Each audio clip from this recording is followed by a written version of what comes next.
Bonjour, nous allons voir maintenant comment répondre à la demande de Monsieur Jean Mercier de la société Les Comptoirs. Donc nous allons vraiment créer la requête. Comment faire? Bien, la première chose à faire, c'est après avoir observé, donc ça c'est la première étape, après avoir bien observé la base de données et la table dont nous avons besoin, nous allons dans l'onglet Créer et puis dans le bouton Création de requête. Quelle table devons-nous utiliser? Nous l'avons vu, nous devons utiliser la table client dans ce cas-ci. Je sélectionne la table client. Soit je clique une fois et je clique sur le bouton ajouter, ou je peux aussi simplement double-cliquer sur la table dont j'ai besoin. Elle apparaît ici derrière. Je peux fermer la boîte de dialogue une fois que j'ai sélectionné la table dont j'ai besoin. Je peux agrandir cette zone-ci. Je peux agrandir aussi la grille d'interrogation. Donc ceci, ça s'appelle la grille d'interrogation. Et donc, je me base sur la demande pour choisir les champs dont j'ai besoin.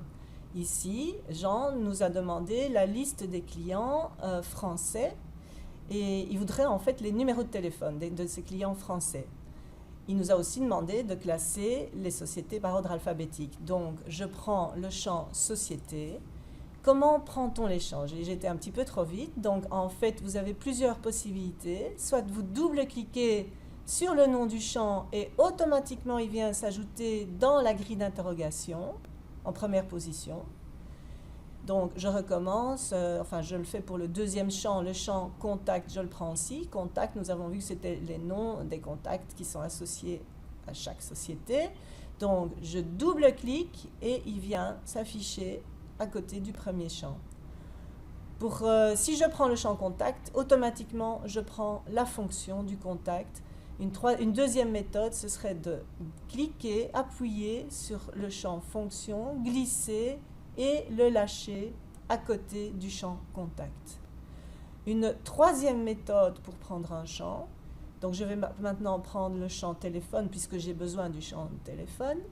Je clique dans la colonne suivante et là j'ai une liste déroulante qui apparaît avec tous les noms des champs, donc c'est la même liste que celle que vous voyez dans la zone supérieure et je choisis le champ téléphone simplement en cliquant sur le champ téléphone. Mais j'ai encore besoin d'un champ pour faire ma requête, j'ai besoin du champ pays puisque Jean ne veut que les clients français, donc je sélectionne le champ pays. Voilà, donc l'étape suivante, c'est quoi? C'est de créer vraiment, alors maintenant, d'encoder le critère pour pouvoir ne filtrer que les clients français. Donc vous voyez ici dans la grille d'interrogation, vous avez la première ligne où vous avez le nom du champ. Dans la deuxième ligne, vous indique le nom de la table dans laquelle vous êtes en train de travailler.